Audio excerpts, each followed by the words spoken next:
तो हम लोगों को जो टॉपिक मिला है वो है कि लंच का जो टाइम है उसको कैसे मेंटेन किया जा सकता है। ठीक है, हम सबको पता है ऐसे गर्मी के मौसम में जब स्कूल चलती है तो ज्यादातर समय ज्यादा मॉर्निंग में स्कूल चलती है ना। अगर 7 बजे स्कूल हो रहा है तो अगर स्कूल हमारे जो नेबरहुड है उसके नजदीक न रहे तो बस से जाना पड़ता है, टेम्पो से जाना पड़ता है या प्राइवेट किसी गाड़ी को है ना हाथ दिखाकर रोक करके बच्चे आते हैं काफी समय, उसके लिए और सुबह उठना पड़ता है।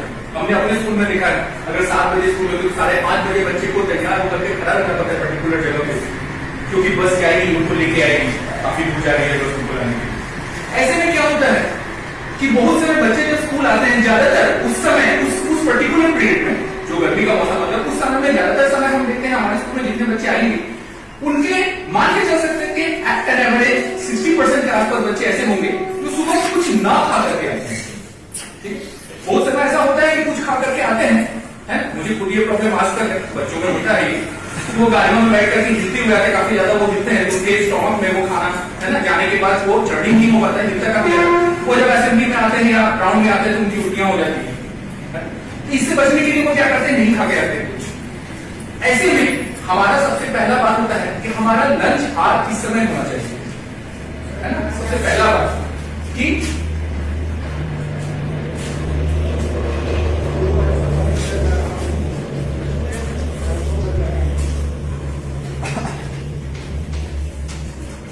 समय, ठीक है।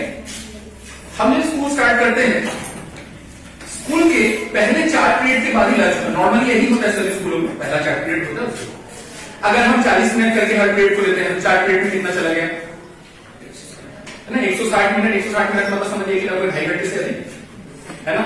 उसके बाद हमारा लंच हो रहा है, ठीक है। अगर 7 बजे से स्कूल हुआ तो लगभग 9:45 बजे के आसपास लंच होगा, है ना। उतने देर तक बच्चे को भूखा रहना पड़ेगा। हम सब जानते हैं, बचपन से पढ़ते भी आए हैं बहुत सारी कहानियां। बंगाली में हम लोग कहते हैं एक बार कि पेटे खेले पीठे सौर। कहने का मतलब है कि अगर हमारे पेट में खाना रहा तो हमारे पीठ में सहायता है ना। पनिशमेंट के बारे में हम लोग बात कर रहे थे, कितना भी हम लोग बात कर ले यहाँ पर डिस्कशन कर ले, है ना। कुछ बच्चे इतने अवॉइड होते हैं क्लास में पढ़ा रहे वो बच्चा कुछ ना कुछ करेगा। हम पढ़ाते घूम फिर के आते धब से पीठ पे यहाँ पर देख लेते, थोड़ा शांत हो जाता है। लेकिन हमें नहीं पता था कि वो बच्चा खाकर आया है कि नहीं। हमने तो मारा, हमने खुद देखा है कि अगर पेट खाली रहे बच्चों का, यहां पर मारने से उसका डायरेक्ट असर स्टमक पे आता है ना। ऐसे में उस बच्चे को तकलीफ हो सकती है। सिर्फ तो उस बच्चे को मैंने मारा तकलीफ हो, उसके बावजूद मेरे क्लास में अगर 40 बच्चे उसमें से 20 बच्चे सुबह खा के नहीं आए हैं, पहला 4 पीरियड में उस बच्चे के दिमाग में ज्यादातर बच्चे वो जो 20 जन थे उसमें से 16 जन ऐसे बच्चे होंगे जिनके दिमाग में मेरे पाठ्यक्रम से पढ़ाए गए विषय वस्तु नहीं आएंगे। कारण ही कि उनके पेट में भूख है, ठीक है। तो कहने का मतलब है कि हमने पहला 4 पीरियड जो पढ़ाया वो फ्रूटफुल नहीं हुआ, है ना। तो ये तो बात होती है कि लंच का समय हम लोग नॉर्मली सुबह को आए तो बच्चे खेलते रहते हैं, हम एक पर्टिकुलर टाइम पे जो है सबको असेंबली में खड़ा करके। अब हम असेंबली में खड़े करेंगे, नॉर्मली हम लोग असेंबली में खड़े करके बच्चों को कहते हैं जोर से बोलो, है ना। असेंबली को जोर से कहा, वहां पर खड़े 60% बच्चे में ताकत नहीं है जोर से बोलने का, जोर से बोल नहीं पाते, 2-3 बच्चे बेहोश हो जाते हैं। जो हमें लगता है आज तक किसी स्कूल में लागू हुआ है बोल के मुझे तो नहीं लगता है ना। मुझे जो लगता है कि बच्चे जब क्लास में आ जाए तो जो अपने अपने कक्षाचार्य होते हैं, जो भी होते हैं, तो कक्षाचार्य हो कक्षाचार्य हो, उन्हें अपने बच्चों को सबसे पहले तो क्लास में इकट्ठे करने चाहिए। क्योंकि सुबह को हमें हमेशा बोला जाता है हमारे स्कूल में जो रूल है कि आपके स्कूल का बच्चों का जो टाइम है उससे कम से कम 5 मिनट पहले आप स्कूल में रिपोर्ट कीजिए कि आपके बच्चों को आपको दिखेगा कि ये बच्चे हमारे क्लास में आ रहे हैं। अगर हम आते हैं टाइम पे तो हमारे क्लास में जो बच्चे आ गए, मान लीजिए 7:15 बजे हमारा असेंबली स्टार्ट होगा, उसके पहले 15 मिनट में जो सारे बच्चे हमारे क्लास में आ गए, हमें लगता है कि अपने जो कक्षाचार्य हो उन सबको इकट्ठे करके उनसे पूछे कि आप में से कौन है जिन्होंने अभी सुबह को खाकर नहीं आए।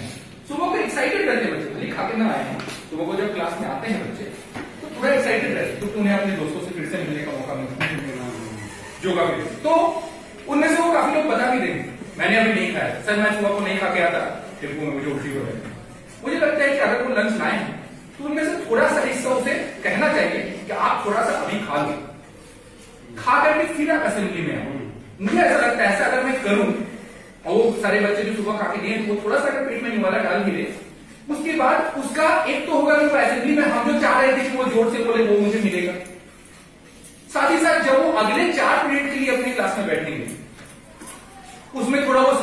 इन बातों को, क्योंकि बहुत समय ऐसे होते हैं, बहुत सारे बच्चे जो बुक को कंट्रोल नहीं कर पाते, वो खा के नहीं आए, पहला पीरियड तो किसी तरह पार कर लिया, दूसरा पीरियड में भी टीचर ने इतिहास के बारे में पढ़ाना स्टार्ट किया, मुगल कब आए, क्यों आए, कैसे आए। अब धीरे धीरे धीरे धीरे उस बच्चे का दिमाग खराब होने लगता है, तो अपना टिफिन बॉक्स हल्का से खुलेगा, क्या कर रहे हैं, कुछ नहीं सर, वो खा रहा है, क्यों खा रहा है, हम उसको उसके लिए डांट सकते हैं, लेकिन उसके पास मजबूरी है सर, तो उसने खा के आया, उसे भूख लग रहा है, और उसे पढ़ाई अच्छी नहीं करती। तो हमारा लंच आवर हमें लगता है कि अगर 5.5 घंटे का हमारा स्कूल है, हम स्कूल को 10 मिनट और बढ़ा सकते हैं, 5 घंटा 40 मिनट है ना। और उस सुबह का जो 10 मिनट हम एक्स्ट्रा रखेंगे, पहले तो हमारा 20 मिनट का लंच होगा ही नॉर्मल टाइम जो 2.5 घंटे बाद होगा, लेकिन उससे पहले सुबह को हम असेंबली को 7:15 बजे की जगह अगर 7:25 से स्टार्ट करें, उससे पहले हम 10 मिनट उन बच्चों को दे अपने क्लास में कि थोड़ा सा कुछ खा लो, है ना। तो हमें लगता है कि उसके बाद उन बच्चों को बहुत सारा चीज दिया जा सकता है। सर तो टाइम कम दे रहे, वरना मैं अभी और भी टॉपिक के बारे में बात कर सकता था। एक तो खाने की मात्रा और खाने की गुणवत्ता, इस बारे में मैं थोड़ा सा आपके पास हल्का सा चर्चा करता हूं। एक होता है खाने की मात्रा और एक खाने की गुणवत्ता।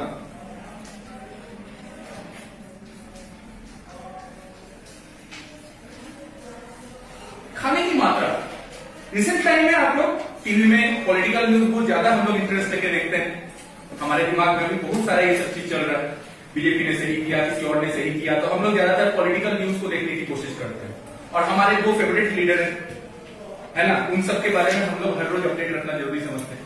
तो हम लोग ज्यादातर समय पॉलिटिकल न्यूज देखते हैं या राज्यसभा का टीवी हम लोग देखते हैं, उसमें हम लोग दोपहर के बाद का जो 0 आवर स्टार्ट होता है तब देखते हैं, उसमें ज्यादातर समय हम लोग क्या पाते हैं, काफी सारे पॉलिटिशियन जो लंच के बाद आकर के बैठते हैं, है ना। मान लीजिए हमारे मानव संसाधन विकास मंत्री कुछ विषय पे डिस्कशन कर रहे हैं, लेकिन बहुत सारे लीडर उस एसी की हवा, पंखे की हवा और अपनी सोफा का सीट में सो जाते हैं, है ना, दे आर डोजिंग ऑफ, ठीक है। ऐसे में तो 2 चीज हो रही है, वो अपना जो विवाद करेंगे उसके लिए उस चीज को ठीक से सुन नहीं रहे। दूसरा बात ये हो रहा है कि वो गलत मैसेज दे रहे हैं बाकी लोगों को भी, जो लोग उन्हें पसंद नहीं करते हैं, वो लोग न्यूज बनाए मीडिया में, है ना। आपके नेता तो सो रहे थे, लेकिन नेता की गलती कहां थी, खाने की मात्रा ज्यादा खा रहे हैं। जब हम किसी चीज को मानसिक रूप से ज्यादा प्रिपेयर होकर करना चाहते हैं, टेंशन रहता है किसी काम को करने के लिए, हमें लगता है कि हमारे पेट में उस वक्त उतना ही खाना पहुंचना चाहिए जिससे केवल थोड़े दिन में हमें एनर्जी मिल सके, क्योंकि हम सब जानते हैं कि अगर हमारे पास खाना पर्याप्त मात्रा में इस वक्त भी, आप लोग जो सुन रहे हैं मुझे, अगर पर्याप्त मात्रा में इस वक्त आप लोगों को खाना मिल जाए, अब मैं आधे घंटे तक होता रहूं, है ना, तो आप में से काफी लोगों को नींद आएगा, ठीक है। कारण वो है कि खाना जब हमारे अंदर आए तो हमारे अंदर का मेटाबॉलिक एक्टिविटी, बायोलॉजी हमें अलाउ करता है कि हम अपने आप को रेस्ट दें। एक तो वो खाना उसके पास उतना होना चाहिए कि उसके बाद के भी 4 पीरियड वो पढ़ाई को ले सके अपने, क्योंकि उसके बाद गेम्स का पीरियड भी हो सकता है ना, खड़े हो सकते हैं बहुत सारे काम के लिए, ठीक है, लिखना पड़ सकता है बहुत सारे काम, अगर वो अपने शरीर को फिजिकली फिट नहीं रखेंगे तो उस काम को नहीं कर सकते। दूसरा होता है खाना का गुणवत्ता। खाना का गुणवत्ता हमारे हाथों में तो आज नहीं है, आज हमारे पूरे देश में ही खाने की जो, पूरे देश में पूरे विश्व में खाने की जो क्वालिटी है उसके ऊपर हम और कुछ नहीं कर सकते, ठीक है। जिस तरह से केमिकल फर्टिलाइजर का इस्तेमाल हो रहा है ना, जिस तरह से बल्क प्रोडक्शन हो रही है, नकली चीजें बन रही है, फूड एडल्ट्रेशन हो रहा है, उसमें हम लोग नहीं कर सकते। लेकिन कुछ बातें हम लोग कह सकते हैं, जैसे हमारे अभिषेक सिन्हा सर ने बताया कि खाना कैसा लाना है। ज्यादातर बच्चे हमारे स्कूल में अभी भी हम लोग अगर टिफिन के लिए बाहर जाते हैं, नॉर्मली हम लोग टिफिन के लिए बाहर इसलिए जाते हैं कि सुबह जल्दी जाना होता है, खाना होता है। हमारी भी गलती है कि हम टिफिन के समय स्कूल छोड़कर बाहर जाते हैं, ये तो हमारी एक माइनस पॉइंट है। दूसरा माइनस पॉइंट ये है कि वो बच्चे तुरंत पकड़ के हमें 5 रुपए देंगे, सर आते समय कुरकुरी का पैकेट ले आएंगे, ठीक है। ज्यादातर समय हम लोग कंप्लाई कर देते हैं, ठीक है लाना, बट नहीं लाना चाहिए। और जिस बच्चे ने दिया उस बच्चे को मार्क करके रखना चाहिए, उसके गार्जियन से बोलना चाहिए आप क्यों पैसे देते हैं बच्चे को कुरकुरे लाने के लिए, आप इसके बदले घर में हर रोज के 5 रुपए यानी कि 25 दिन के 125 रुपए, आप उसे 125 रुपए एक बार में खर्च कीजिए, अपने घर में कुछ आटा चावल दाल कुछ ऐसा कुछ लाइए और उससे बच्चे को कुछ ऐसा खाना दीजिए जो बच्चे का पेट भरे। पेट पूरा भरे ही जरूरी नहीं है, पर उस बच्चे को जितना मिले हाँ उतना जो है उसके लिए काफी हो कि अपने शरीर में एनर्जी लेकर के उस काम को कर सकते, ठीक है। Thank you. और भी पॉइंट्स थे।